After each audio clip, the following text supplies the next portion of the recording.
जब वाहनों की बात आती है तो सभी एक जैसे नहीं बनते। कुछ दूसरों की तुलना में सबसे तेज और पावरफुल होते हैं, जबकि कुछ लग्जरियस और पॉपुलर होते हैं, और कुछ इतने बड़े होते हैं कि उनका आकार दो हाथियों के बराबर होता है। चलिए एक नज़र हम धरती के बड़े वाहनों पर भी डाल लेते हैं। डॉज पावर वगून मिलिए शेख हमद की सुपर साइज रेप्लिका से, जो 1950 के दशक में बनाई गई थी। इस विशाल वाहन का वजन 50 टन से अधिक है और इसके अंदर एक पूरा अपार्टमेंट है, जिसमें 4 बेडरूम, एक लिविंग रूम और एक टेलगेट है। क्योंकि इसका साइज बहुत बड़ा है तो इसको गिनीज वर्ल्ड रिकॉर्ड का खिताब भी मिला है, दुनिया का सबसे बड़ा पिकअप ट्रक के तौर पर।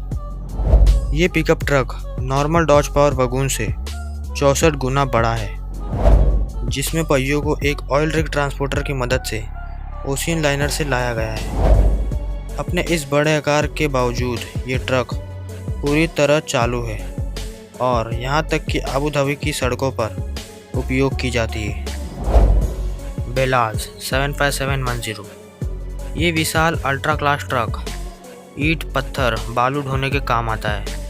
ये ट्रक 20 मीटर से ज़्यादा लंबा है, जो 2 डबल डेकर बसों की लंबाई के बराबर है, जिसका आकार एंड टू एंड 8 मीटर लंबा और लगभग 10 मीटर चौड़ा है। एक रूसी खनन कंपनी के लिए बनाया गया ये ट्रक का वजन 360 टन है, जो पूरी तरह से लोड किए गए एयरबस 380 पैसेंजर प्लेन से ज़्यादा है। 450 टन की पेलोड कैपेसिटी के साथ ये दुनिया का सबसे बड़ा और हाईएस्ट पेलोड क्षमता वाला ट्रक है।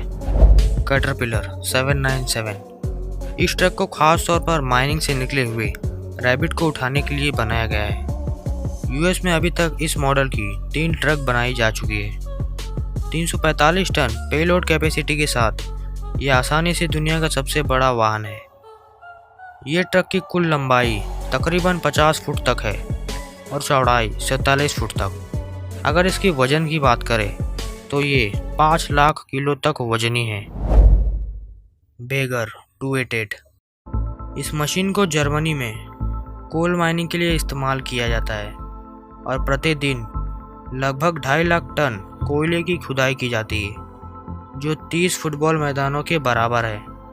इस मशीन की लंबाई 220 मीटर है और चौड़ाई 96 मीटर और इसका वजन तकरीबन 13,500 टन है। अब तक का सबसे बड़ा बेगर 293 है, जिसको गिनीज वर्ल्ड रिकॉर्ड का खिताब भी मिला है। क्राउलर ट्रांसपोर्टर ये मिसाइल ट्रांसपोर्टर क्राउलर है, जो मिसाइल को लॉन्चिंग के लिए इधर उधर ले जाने के काम आता है। 1981 से 2011 तक इसने बहुत से स्पेसक्राफ्ट को लॉन्च पैड तक पहुंचाया है और लॉन्चिंग भी करवाई है। इस क्राउलर की हाइट 6 मीटर है और लेंथ 27 मीटर और इसका वजन तकरीबन 2700 टन है।